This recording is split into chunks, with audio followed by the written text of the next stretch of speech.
Okay. Hi, everyone. So we have a bunch of new faces today, so I'm just gonna, a little bit at the beginning, review the sort of theory behind this class, and then we'll dive right in.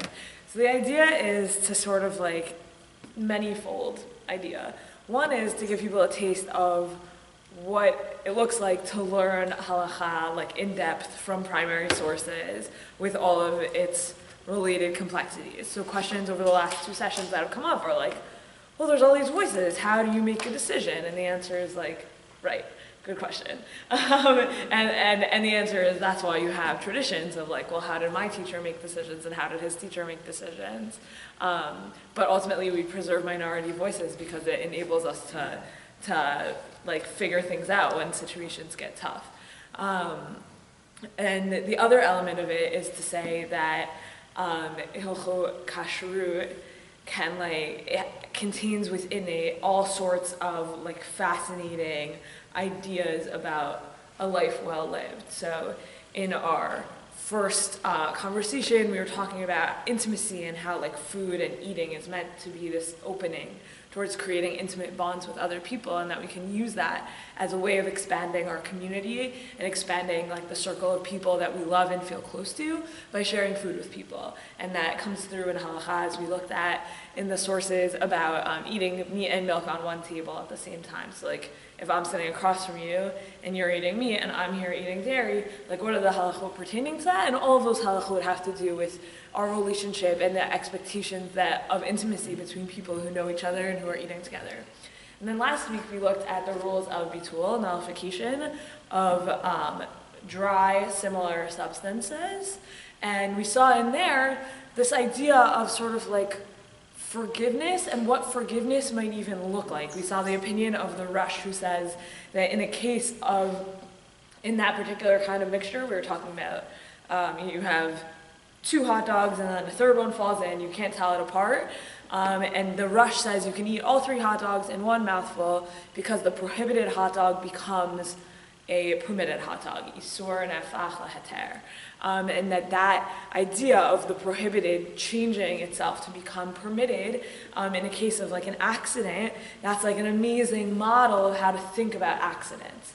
And when mistakes happen in the world, well, maybe you were on a road trip to somewhere and you made the wrong turn, but whoa, you landed in Disney World.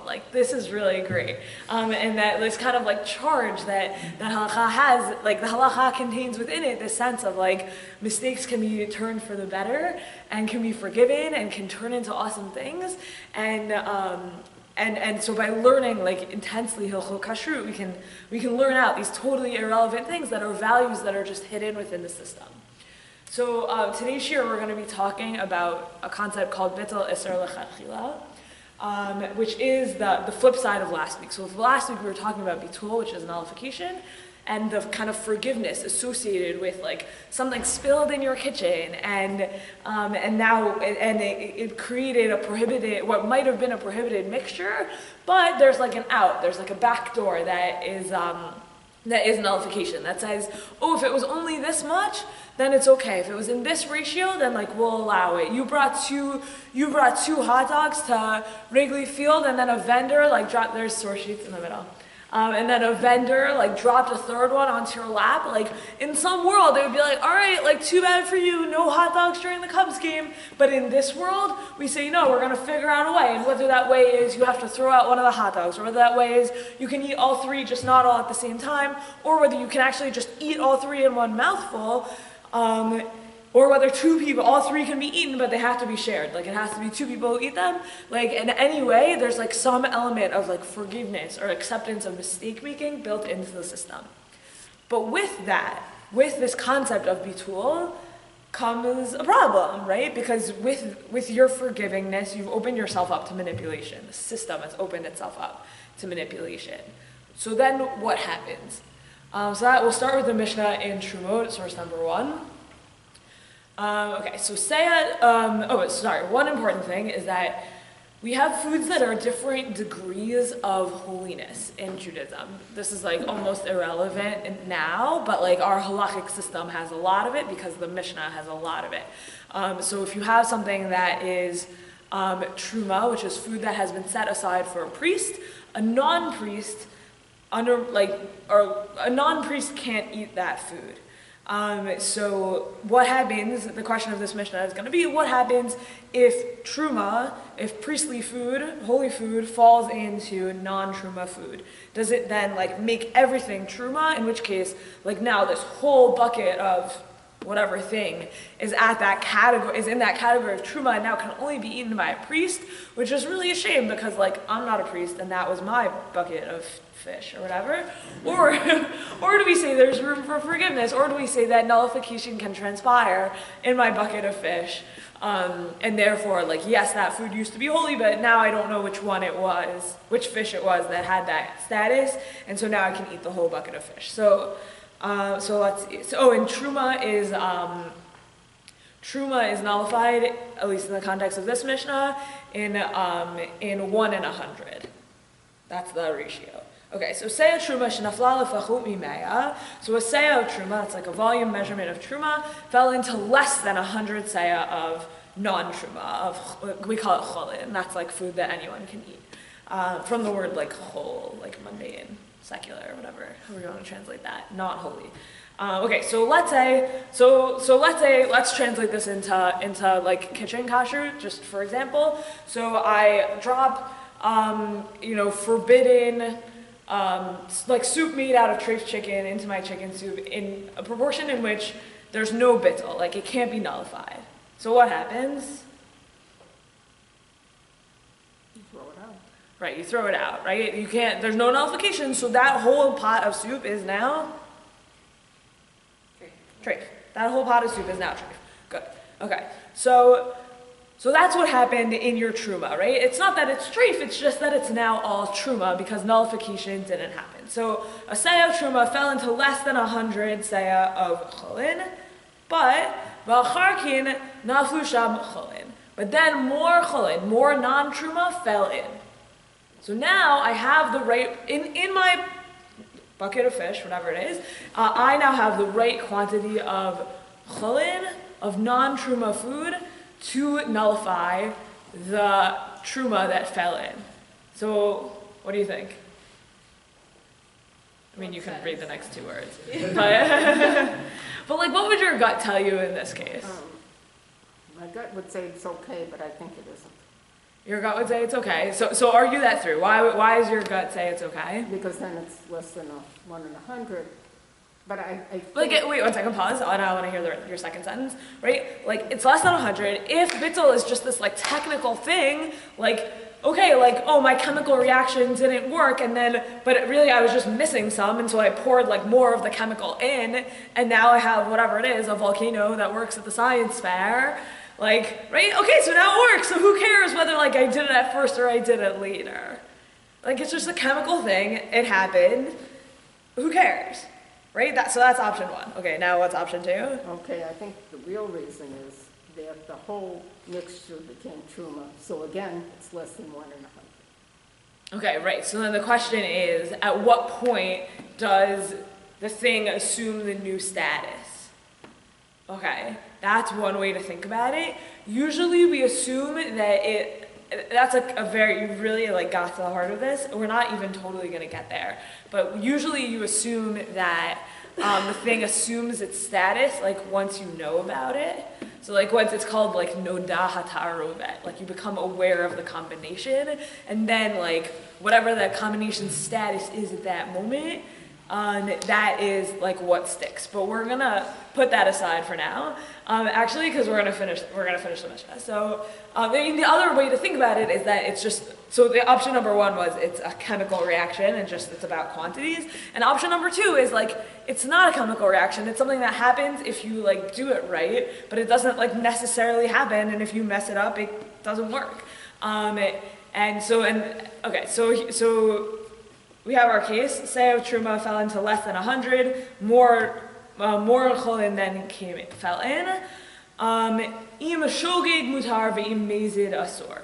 So if it were unintentional, it's permissible, but if it's intentional, then it's forbidden. So that doesn't really fit into your second model.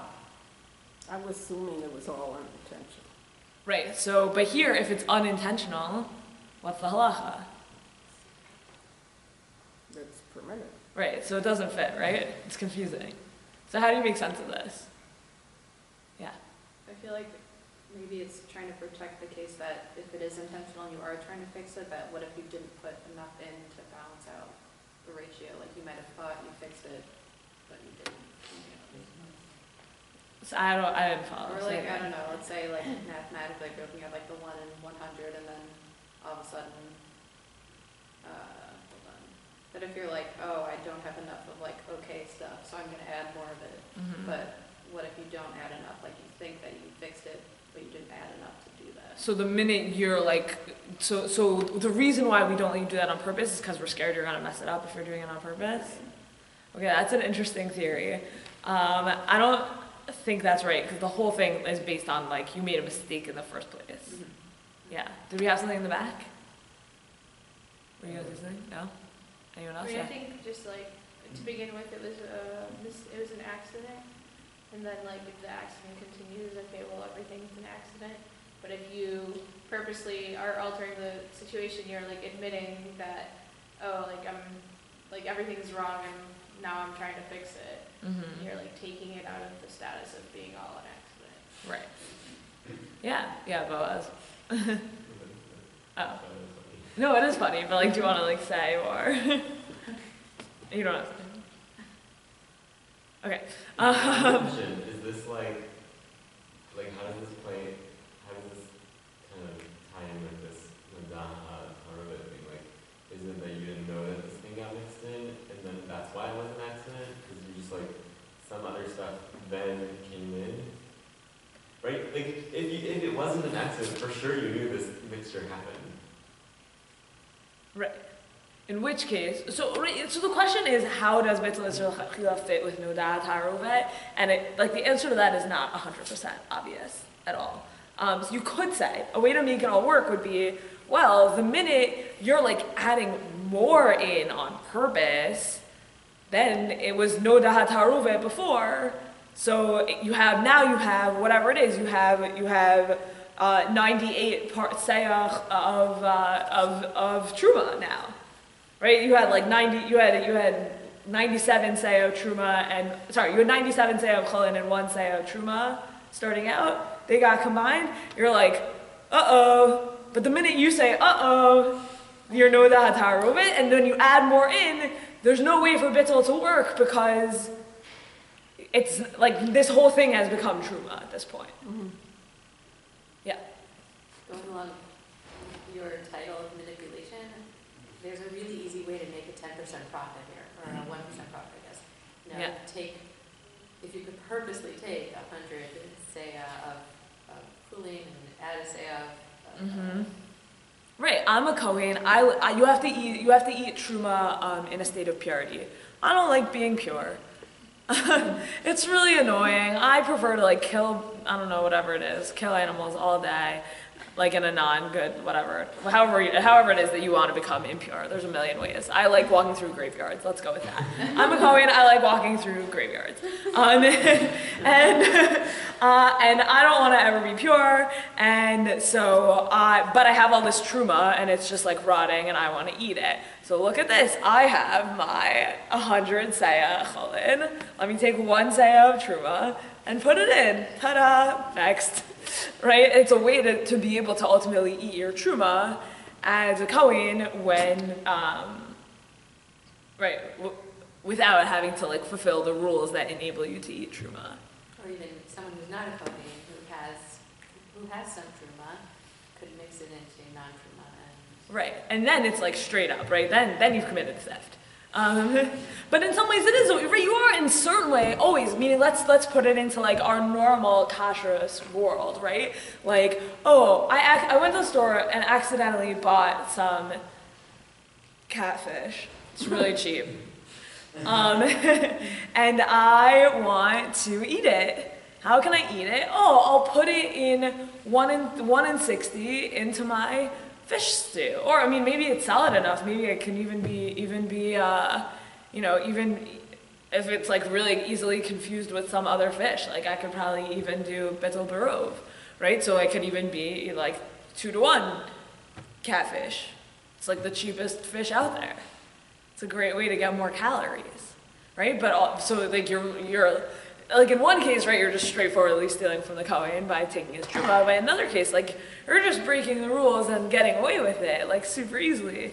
And we don't want you doing that, right? We want to say these rules are forgiving, but we want them to also have integrity. So how do you that's part of the question in the whole system is we have this forgiving system. Religious systems are not known for being forgiving, and ours is, and that's a tremendous gift. But then how does it maintain its integrity? How do we make sure that people aren't just going, oh, I'll take 2 trout and a catfish, please, mixing them up in their bag, going home, look at us, cheapest whitefish out there.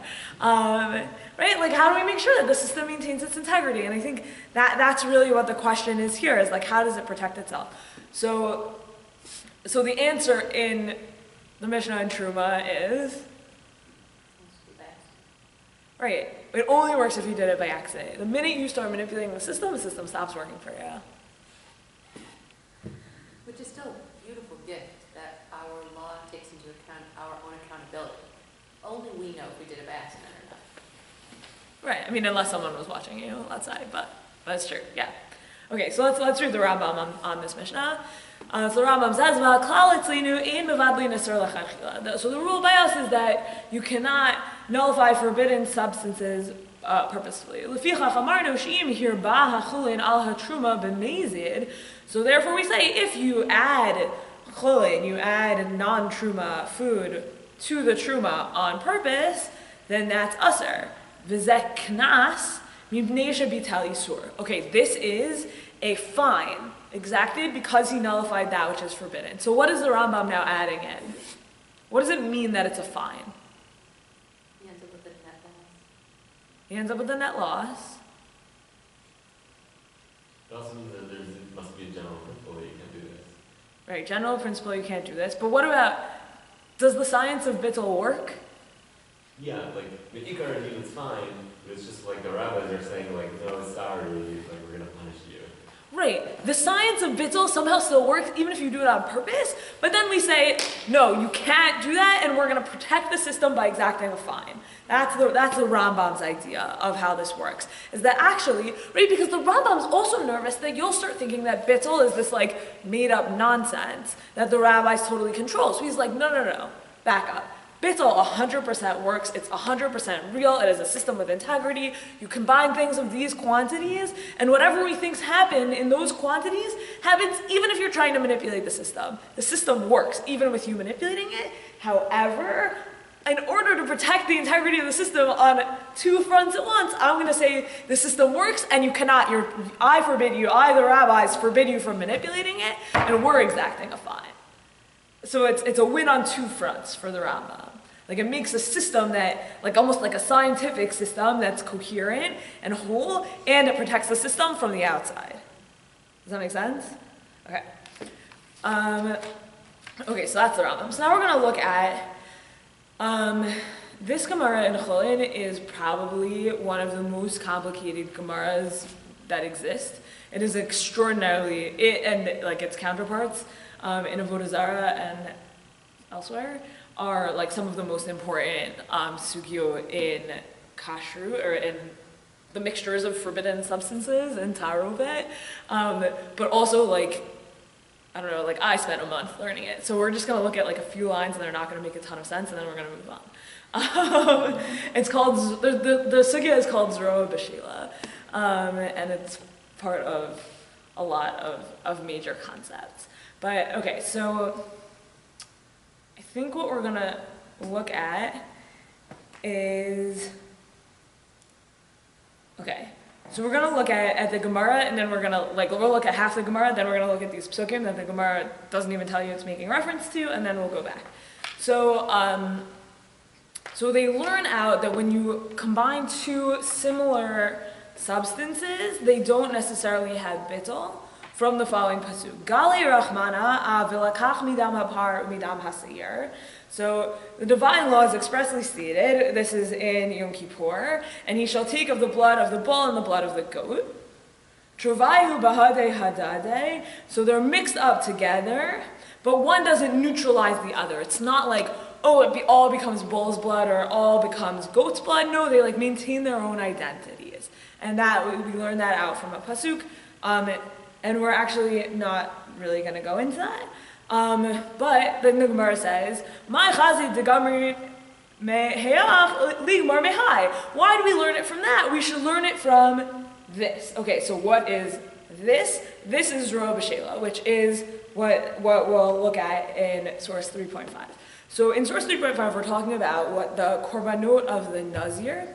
And the Nazir does this interesting thing. So, V'zot Torat HaNazir b'yom la'yemei nizro yaviu to patach olam. So this is the law for the Nazir. When the time of their consecration has been completed, they're brought to the entrance of the tent. V'krivet korbanot la'Hashem kaves ben shnato tamim echad le'olah v'kivsa achad bat shnata tmima l'chata ve'el echad tamim l'shlamim. So they bring all these offerings, including a ram. So you take the foreleg of the ram when it is boiled, and some other chalad matzah achad minasal v'rakik matzah achad v'natan al kapei nazir, and you take some breads and you put them in the palms of the nazir achar hit galcho and nizro, once you shave him, and then you raise them up as an elevated offering. Kodesh hula kohen, and this zroa, the rest of it was a shlamim, which can be eaten by the nazir and other people, but this foreleg, is kodesh hula kohen. It is a holy portion for the priest, and it can only be eaten by the priest. So normally, in a korban where some of it is eaten by the priest and some of it is eaten by the person who brought it, in a standard shlamim, you cook those parts separately, because you wouldn't want them to come into contact with each other, because the parts that are for the Kohen would impart their status onto the parts that are not, and make the parts that are not for the Kohen of that same elevated Kodesh status, which can then only be eaten by the Kohen. And that would be not good because they're not meant for the Kohen. But here you have the foreleg that's cooked with the rest of the ram that then gets separated out for the Kohen. But from the beginning it was meant for the Kohen, so what does it mean that they get cooked together? That's the question of the Gemara. How can they get cooked together? And this part is supposed to be for the Kohen. Okay? That's kind of weird. But it's as if, like, the way to think about it is like, I cooked a chicken leg from a treif chicken in the same pot as my chicken, and now you're going to tell me I can still eat the chicken. Like, and I knew that it was treif going in. Like, I did that on purpose. That's like the way to think about it in terms that might be a little bit more relatable. Like, I knew going in that this foreleg was going to be for the Kohen, and I cooked it with this ram that I was going to eat myself as a non-Kohen. I did that on purpose. But what if, like, the Torah told you to do that? Right, so the Torah told you to do that. So that's the Gemara's answer. The Gemara says, oh, like, shouldn't you learn it from the Zorah B'Shela? And they say, no, the Torah told you to do it. Chidashu mi-chidash lo gamrinan. You know, we can't, it's an anomaly, and you can't draw inferences from an anomaly. The Torah tells you to do it, so you do it, but you can't learn out from it. It's weird. Okay. I don't want to spend too much time on this Gemara because you can spend a lifetime on it. Okay. But we had to learn it because all the commentators that we're going to see now are kind of talking about this case. They're going to make reference to, but that's an anomaly and we can't learn out from the anomaly. So that's why you had to see it. But now let's look at the Rashba. Okay, so he says the Gemara asks for Kinan chidashu mi chidash lo gamrinan. It's an anomaly, and we don't learn from an anomaly. Klomar chidushu, which is to say that this case, this ram leg for the Nazir is an anomaly. Because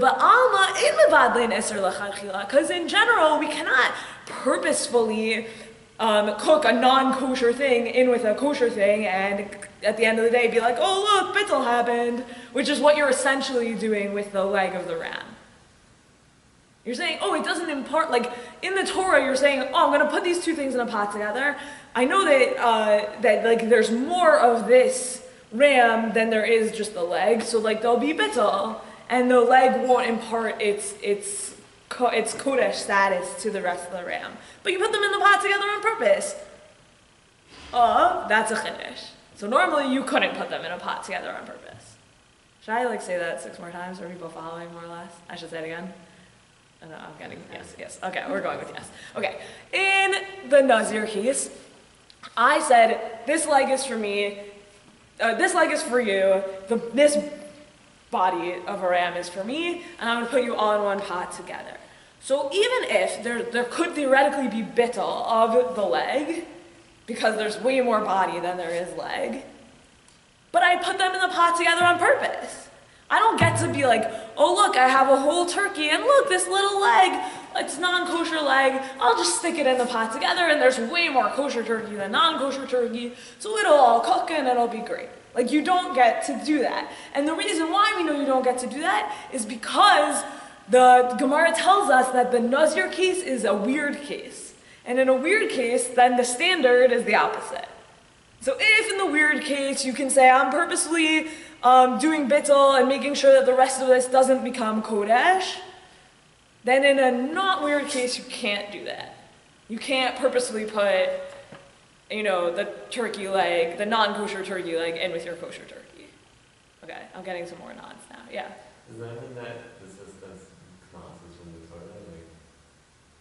Right, so that's the question. The Rambam says it's a knas, perfect question. The Rambam says it's a knas, but if it's a knas, then, like he says, his language is, you could read it. You could read his language to say that it's a Torah, and, it's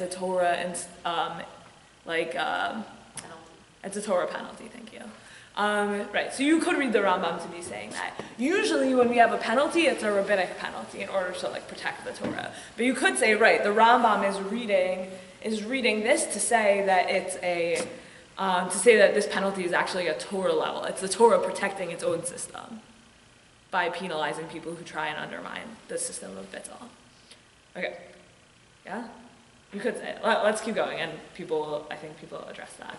Okay, so the Gemara asks, Chidashu mi chidash lo gamrina, right? It's an anomaly, and we don't learn from an anomaly. Kolmar chidashu, the case of Zerah B'Sheila, the case of the Nazir is a chidash, is an anomaly. The ba'alma ein mevadli neser l'chadchila, because in general you cannot purposefully nullify. But here, in the case of the Nazir, we're nullifying Shari Mevashlimoto Ima Ayel Lechatchila, because I'm purposely taking this leg and cooking it with the rest of the ram on purpose from the outset. V'lima zehu heter haba miklal iser shemevadlin oto lechatchila biyadayim uba'alma ein mevadlin. And we can say that this is a case of something permitted, which as a rule is prohibited. For here, we purposely with our hands nullify that which is forbidden, and in general we do not nullify that which is forbidden. Right, so this heter, zehu heter haba miklal iser, this is a case that's permitted, but it comes to kind of teach us that in general we have a prohibition. So Tosfot say, Tirtu b'Tosfot, midoraita mevatlin, v'damrinan ein mevatlin midrabanan. So Boaz, this is for you. Tosfot say that on a Torah level, yeah, the bittul works. And that's why, by the way, when the Torah says you can do this thing, it's not that it's it's just the Nazir. It's at the Torah, on a Torah level you can do this thing, and on a Derabanan level we say, no, in any case but the Zerah B'Sheila, you cannot do this thing. So, okay, does that make sense? So the Tosfot is reading this to say, not just that the Torah made an exception in this one case, but that actually the Torah in this case is following a general Torah principle, but the rabbis say, no, that's a chiddush, we don't normally do that. That's a unique situation where the Torah permits it, but in general we have a fine where we do not allow you to manipulate the system. Okay, so that's Tosfot. But the Ravid says,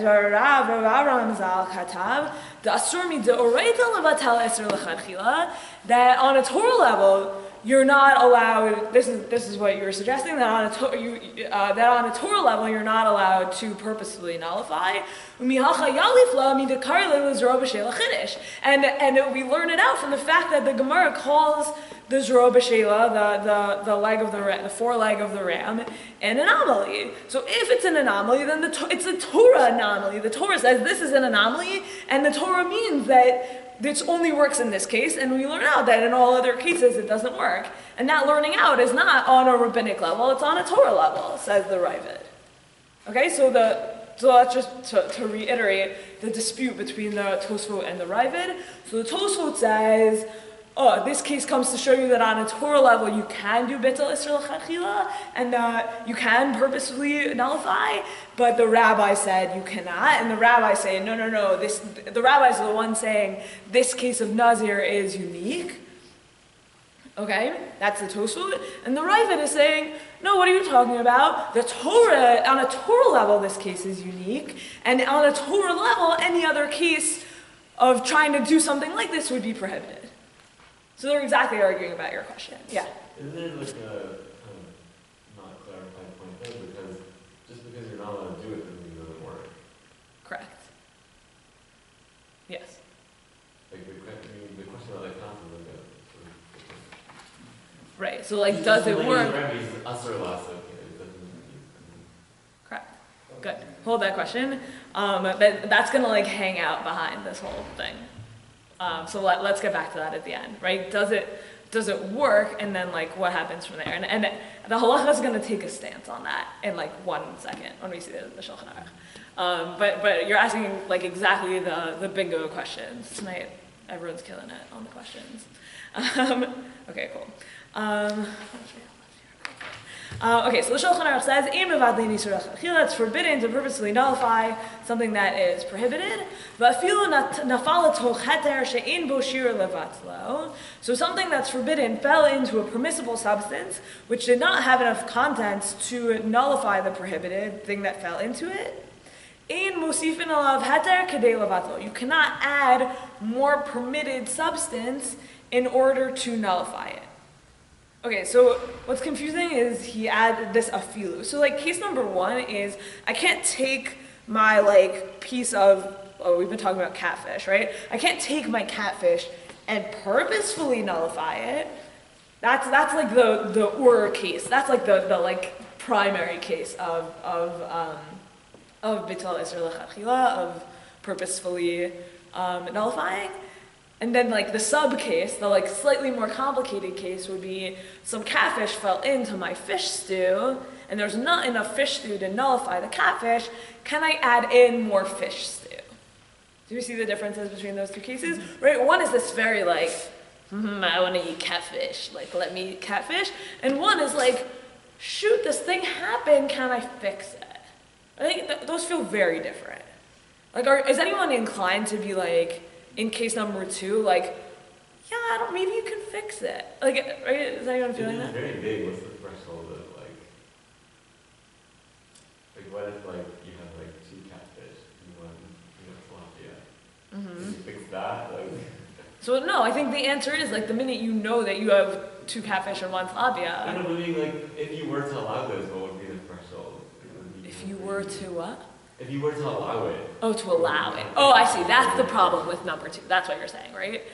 Number 2, right? The problem with number 2 is like, if you're going to allow it, at what point does number 2 become number 1? Right? That's what you're saying? Yeah. Is everyone following like what the concern Boaz is bringing up? Okay, does anyone else have other feelings about number 2? Does anyone want to argue like, number 2 should have been allowed maybe? We have a Mishnah that says number 2 is not allowed. So in case you like wanted to know, it's pretty clear. Right? But like there is a sense that like we have this system, it's like a forgiving system.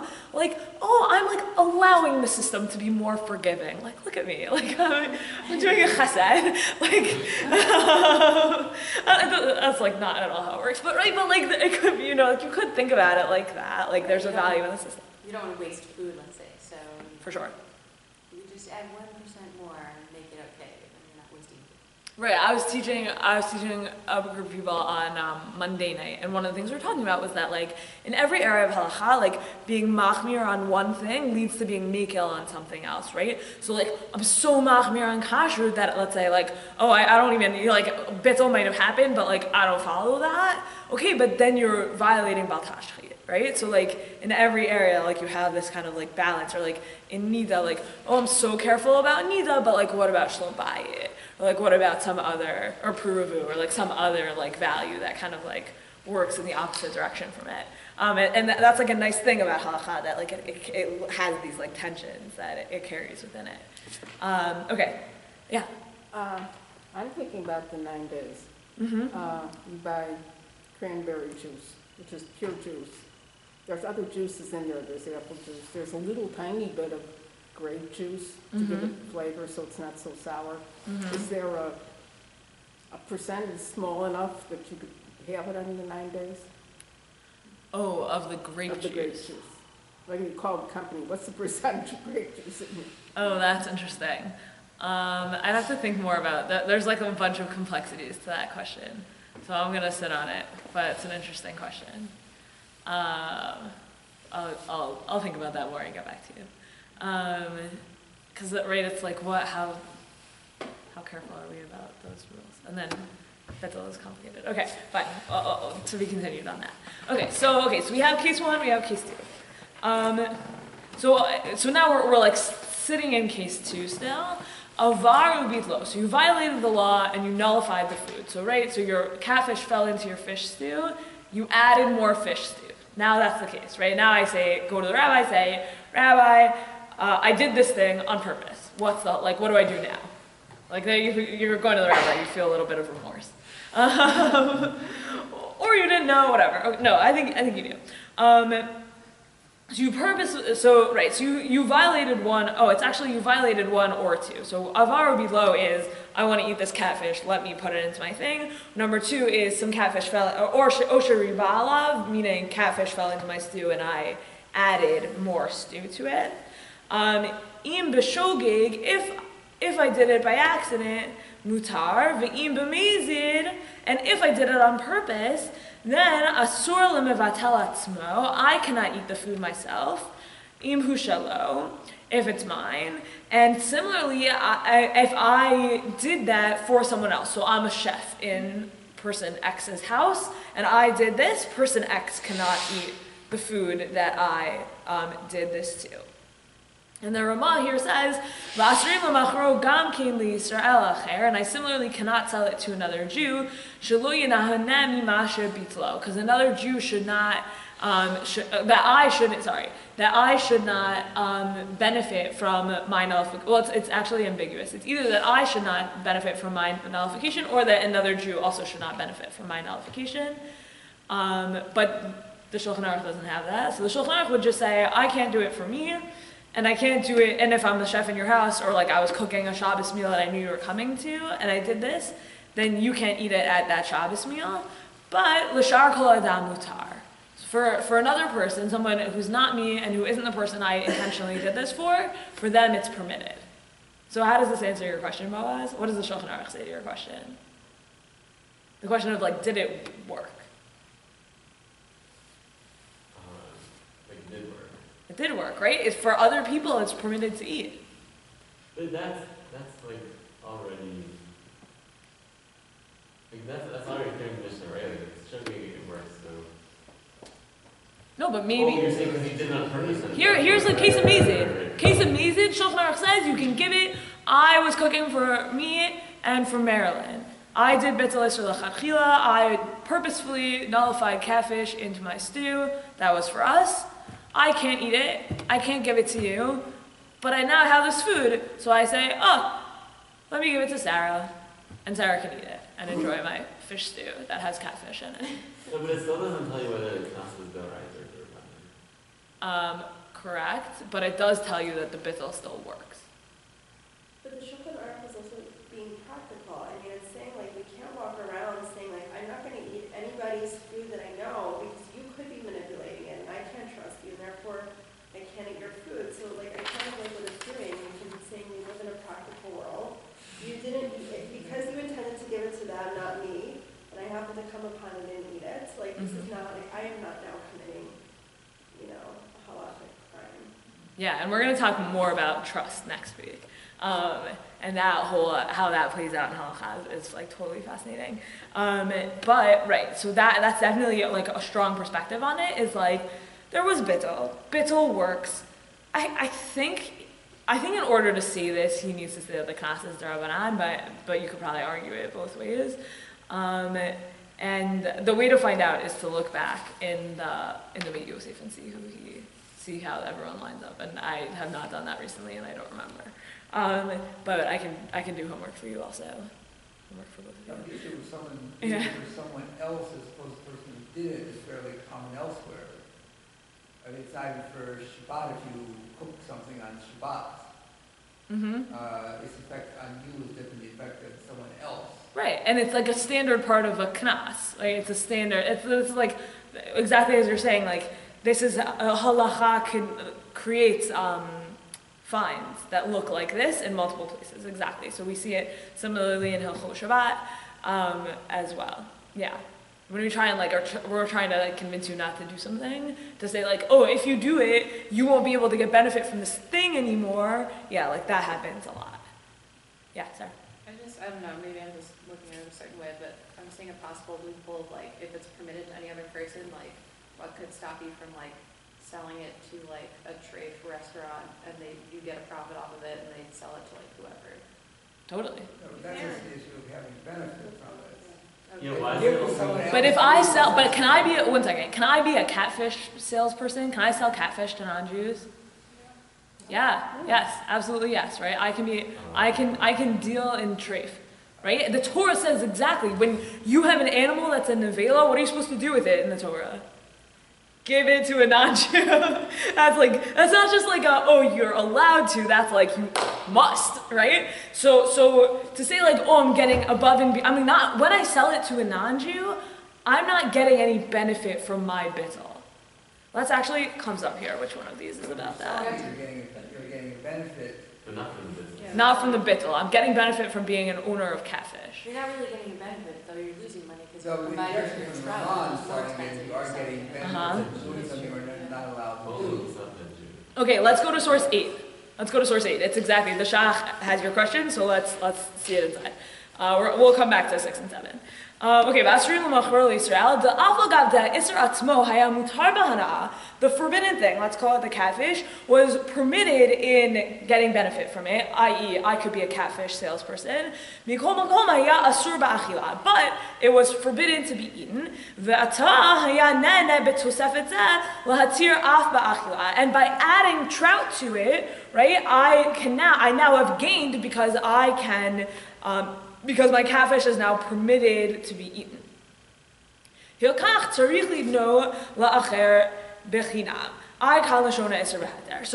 Isser V'Heter, we didn't see this guy, he's a Rishon, he says, therefore you have to actually give it away for free. And the Shach says, no, this is crazy. When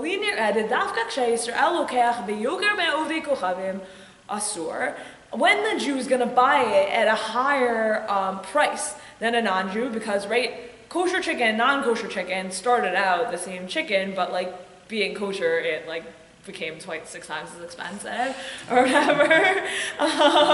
And so like as a kosher fish salesman, I can sell things for much more expensive to Jews, but non-Jews who don't care about my kosher, the kashrut of my fish, like that market's a totally different marketplace. They'll probably buy it cheaper.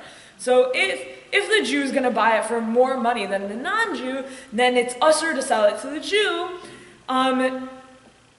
But if the Jew buys it for the same amount of money as the non-Jew, then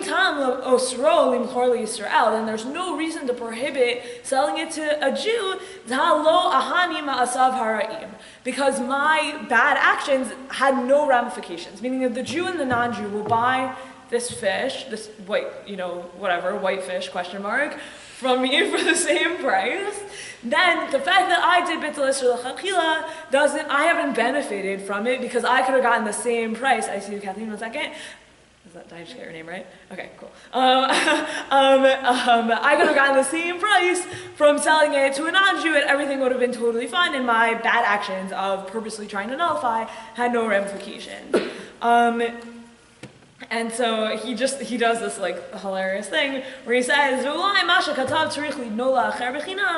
the Isser V'Heter, we didn't see this guy inside, but he's the one who says you have to give it away for free. That was the fact that when he says you have to give it away for free, who loved Afka? He didn't exactly mean that. He meant like my interpretation of that, which is like you have to give it, you can sell it to a non-Jew or even a Jew if they'll buy it for the same price as a non-Jew. Okay, yeah. I have a question about the Jewish seller or Jewish buyer. I mean, in this case, are you obligated to not tell the Jewish buyer that it had this bittul case, or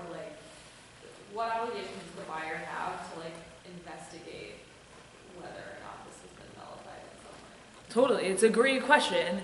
So we were talking about this a little bit last week, like, oh, like you're, like, someone asked, we were talking about the hot dogs in Wrigley Field, right? And I now have 3, even though I came with 2, and one of them fell off a vendor, and now I hand one to my friend. Like, do I have to tell my friend, like, oh, by the way, this, like, might be the non-kosher hot dog? And the answer that we said was, like, it's a kosher hot dog. Like, no, like, this system works. You don't have to warn them. There's nothing to warn about. Like, you warning means, is like, in some ways, a lack of faith. Like, no, like, there is, like, when 2 people are eating these 3 hot dogs that, like, magically grew, 3 kosher hot dogs that magically grew out of 2 kosher hot dogs and a treif hot dog, like, it's a kosher hot dog. And so I think the same thing would say here, like, if the sense is that bittul works, but we just find people who manipulate the system, then, like, I don't have to tell you because what I'm giving you is kosher and it's permitted for you to eat. So this also confuses me with the previous case where, like, you cook for 2 people and realize that you've done something that you can't serve to those 2 people. Yeah. But then you give it to a 3rd person. Is it just because your intent wasn't to give it to that 3rd person that, like, later on you can warm it up later and be like, now you can have it? Because I didn't originally make it for you. Yeah. So let's look at sources 6 and 7 because they're gonna get at that question. What? You're also assuming that peanut is not coming if you're selling professionally, then it's against the law. Oh, to pretend like I'm selling catfish. Right, but let's say I'm selling like pre-made food and calling it whitefish, whatever. Right. But also like just like sidebar, but like there's a crazy New York Times expose about lots of places that are calling like all sorts of kosher fishes kosher fish, but really they're catfish. And that's why like, meaning one of the that's why like a lot of people will say the only fish you can buy in a non-kosher establishment is salmon, because there's no non-kosher fish that's that color. What if they color it though? What if it has scales? Right, so if it has scales, then right, if you can see the scales, then it should be fine, as long as you know it's not a swordfish. Or if you think swordfish is kosher. But right, meaning right, it's like, there's lots of different, I'm not passing for you. I don't know what Rabbi Walkenfeld thinks about these situations, and I'm sure he has an answer, or it's written into the community standards, pretty likely. And that's the answer that like we're going with, but there's a lot of different opinions about fish, because especially with whitefish, it's like a whitefish fillet could literally be anything, and you're going on what someone tells you, and they're inclined to tell you it's a kosher fish usually, because the kosher fish are more expensive. So there's like, whatever, it's challenging. Okay, let's get back to Kathleen's question, sorry. Okay, so we're gonna look at the Shach and the Taz. So the Shach says, because if we permitted, the case was I was cooking for me and Marilyn, so if we permitted Marilyn to eat it, so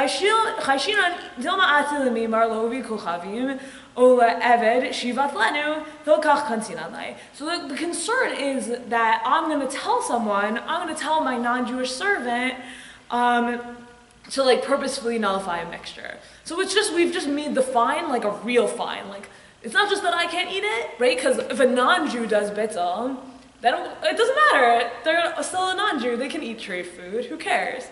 So it has to be that both the non-Jew can't do bittul and they can't do bittul for meat. So we had to extend the knas in order to make a ramification to discourage non-Jews from doing this, and to discourage me from instructing a non-Jew to do it. Because for the non-Jew, if the fine were just, it's not kosher for you, well, it doesn't matter. They don't have to keep kosher, because they're not Jewish, so they had to extend the knas. That's the Shach. And then the Taz says, V'chein l'mishli batal b'shvilo, Perush Rashal, so the Maharshal says, Zahainu dafka sheyada zeh sheni batal avuro. It's that Marilyn knows that I was doing bittul for her, v'nichalei, and she wants me to do it, or she's like appreciative of my fish stew. V'afilu lo tziva oto levatel, and she didn't tell me to do it. But if Marilyn had no idea, she thought she was just coming over to my house and I was going to feed her fish stew, then she's actually permitted to eat it because she's like someone who made a mistake. Anyone have thoughts?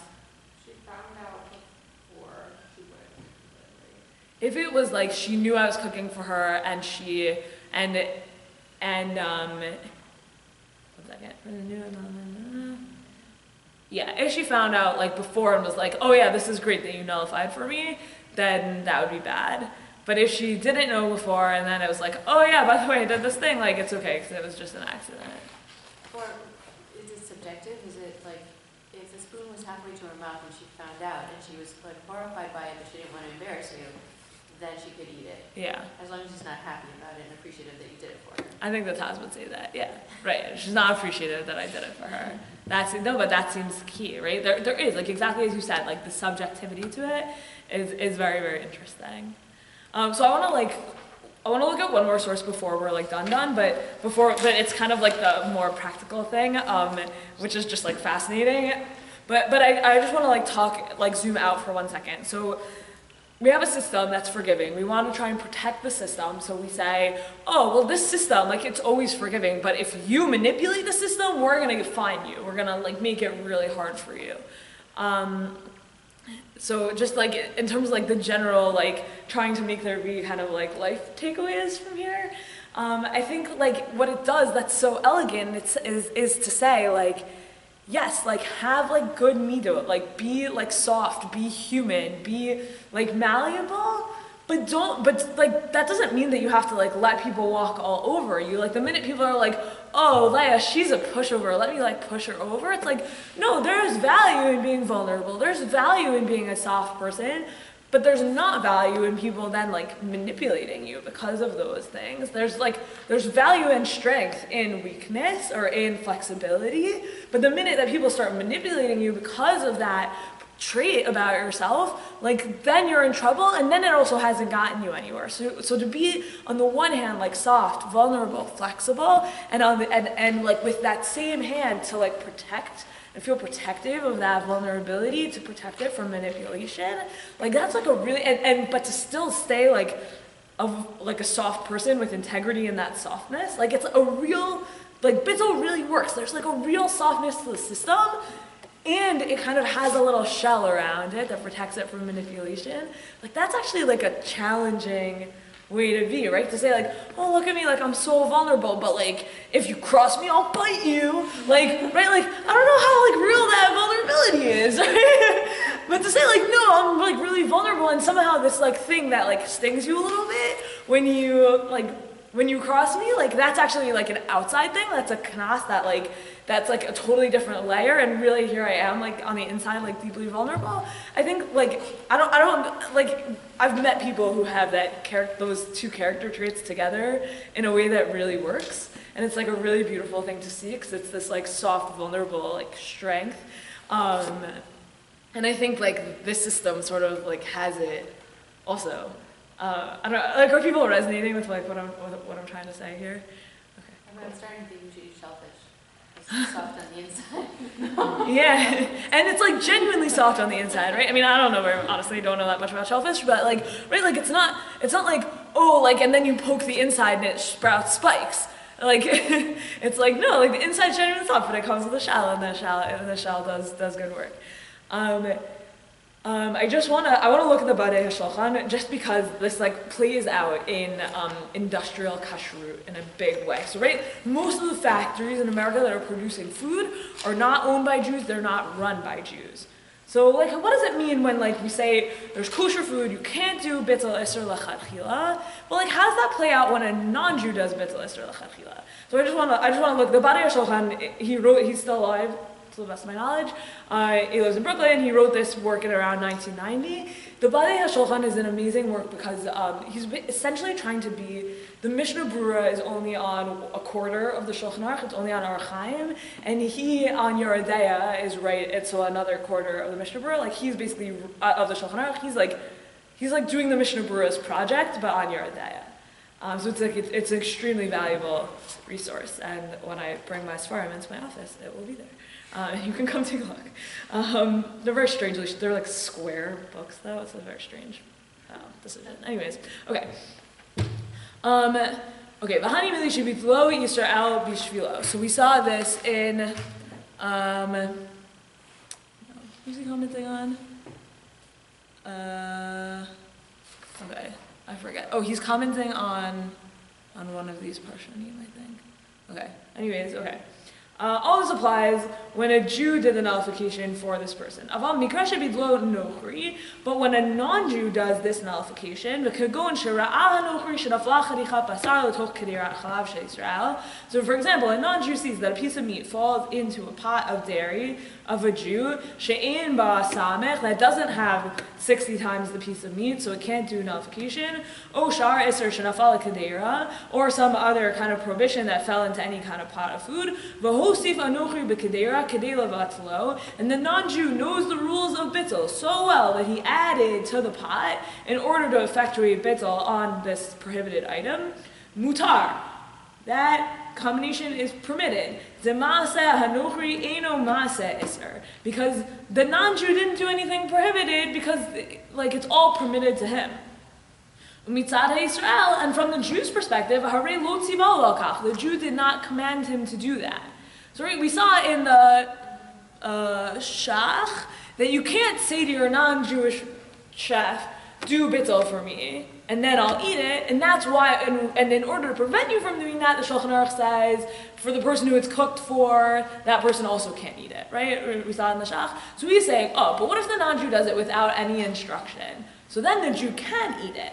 But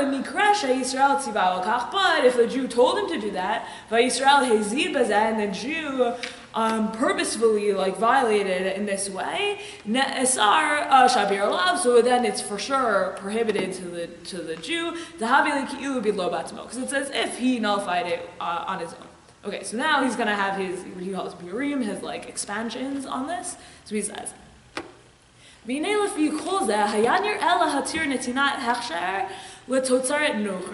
it seems like from all this that we can allow you to give a hashgacha, a hechsher, to a factory of non-Jews who put into the food some small amount of iser, as long as there is an amount that can effectuate bittul against that small amount of iser. Aval, the mashkiach, if he tells him to do this, in a way that the iser will iser will become nullified, the prohibited substance will become nullified. And if the Jew tells him to do it, it's as if the Jew did it himself. Asr, and in that case it would be asr, it would be prohibited, so it would be as if the Jew had purposefully nullified.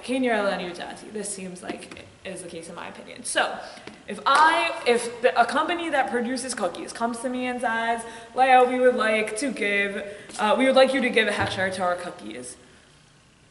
By the way, we put, for no reason, some tiny amount of bug juice into each cookie, but there's 60 times or 100 times kosher stuff in the cookie. Can you give us a hechsher? So he is saying the answer to that is yes. They're not asking my permission. But if I were to go and say, hey guys, you could put this amount of bug juice in each cookie and it would still be fine, then it would not be fine. So if I tell them to do it, they can't do it. But if they do it and I happen to know about it, I can still give a hechsher. That's what he's saying. So you could still give them a hechsher if, as in the 40s and 50s, lard was used on the top of jelly so that it wouldn't dry out. Mm-hmm. And it was used in the machines that made candy bars so that the candy bar did not stick to, I guess, the wrapper or whatever it was. Mm-hmm. But that's so little lard that it would have been all right? I think that's I don't know enough about it, but my guess is that if it's if you can tell it apart, you can see it. You can't see the lard. You didn't see it. But it serves the lard on the jelly was discovered by a vegetarian Jewish guy. That was the first we heard of. That's crazy. Because if it serves a unique purpose and it wouldn't do the same thing without it, then probably you can't have bittul on it. That's what I'm thinking, but I don't know enough about it to be able to say. But I also think that the idea of eating lard covered candy makes the Jewish neshama go. So even if maybe technically you could, I don't know. Bug juice. What? Bug juice. You're talking about something that's also Totally. disgusting. Yeah. Yes. Yes. Agreed. When I was in camp, bug juice was a code name for Kool-Aid. Oh yeah. No, it is. But I meant it like I squished up grasshoppers or something. The tree for grasshoppers. Yeah. Yeah. Yeah. Sorry. I have not seen the line drawn straight from the first paragraph to the second, because in the first paragraph, we're talking about the non-Jew adding enough so that after the accidental mixture, he or she is adding more so that it's the right percentage. Mm-hmm. In the second one, it's not an accidental mixture, it's purpose, it's done on purpose by the non-Jew, It seems like it. Yeah. even though he or she is not aware of the significance of the percentage, but I don't see how one actually leads to the other. Yeah, so you're making a good point. The truth is that in the Shulchan Aruch, ultimately the rule for each of those cases is the same, right? So by the time we get to, right, so it's forbidden to purposefully nullify a substance, even if you had the fell into thing, then you added, but by the third sentence, he's already saying, if you did either one of these by accident, it's okay. Right, so eventually the rules for those kind of become the same, even though I kind of set it up as like one's a lot more compelling than the other. Like eventually that kind of falls away, even within the Shulchan Aruch itself. If you did either one of them by accident or on purpose? So the Jew doing them on purpose has ramifications, but for the non-Jew, doing them on purpose does not have ramifications unless it's purposely done for a Jew. Yeah, but When he says Hanufakea Harim Sadehu, does he mean that he's literally telling him to do it, or does he mean he's like affectionately telling him to do it by giving pastor?